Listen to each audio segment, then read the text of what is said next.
Week 33, Day 6. Morning Nourishment.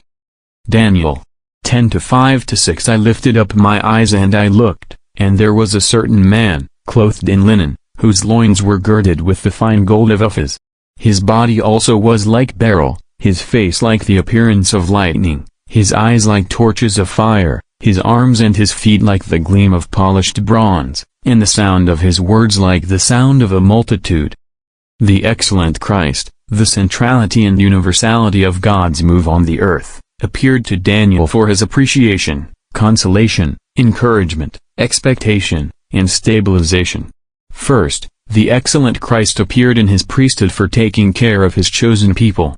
His priesthood is signified by the linen robe. The fact that Christ is clothed in linen signifies that his humanity is his priestly robe.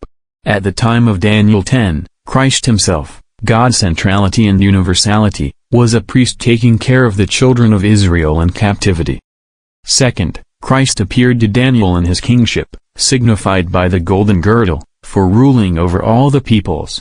Verse 5b says that his loins were girded with the fine gold of Uphaz. A girdle is for strengthening. Christ's kingship is signified not by linen but by gold. His priesthood is human, whereas his kingship is divine. Today's reading.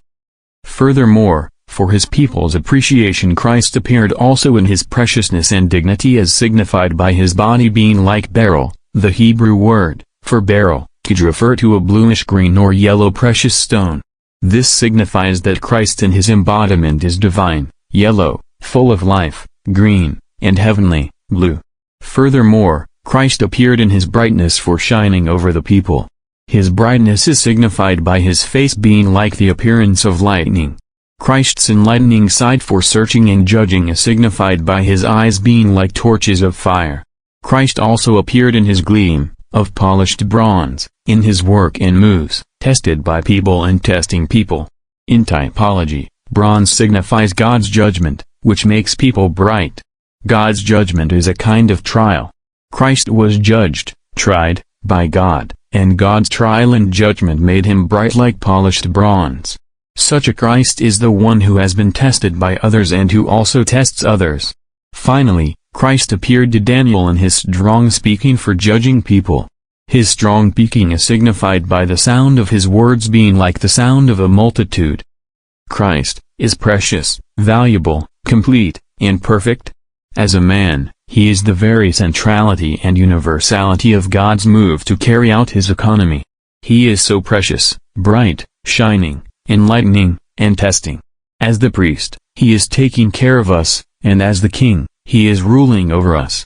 How wonderful he is! In 4:26 Daniel said to Nebuchadnezzar, "Your kingdom will be assured to you after you have come to know that the heavens do rule. The earth is under the rule of a heavenly administration. Furthermore, we are under God's heavenly rule for Christ. The purpose of the heavenly ruling is to complete God's elect so that Christ may be preeminent, that he may be the first, the centrality, and everything, the universality. Because the heavens rule, Christ is with us in all our situations. When we are sick, he is with us. When we are in turmoil, he is with us.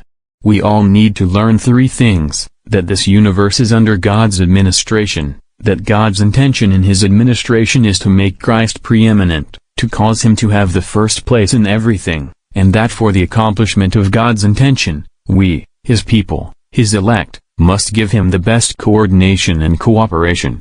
Through our coordination and cooperation, God will consummate his eternal intention to make Christ preeminent through the rule of the heavens.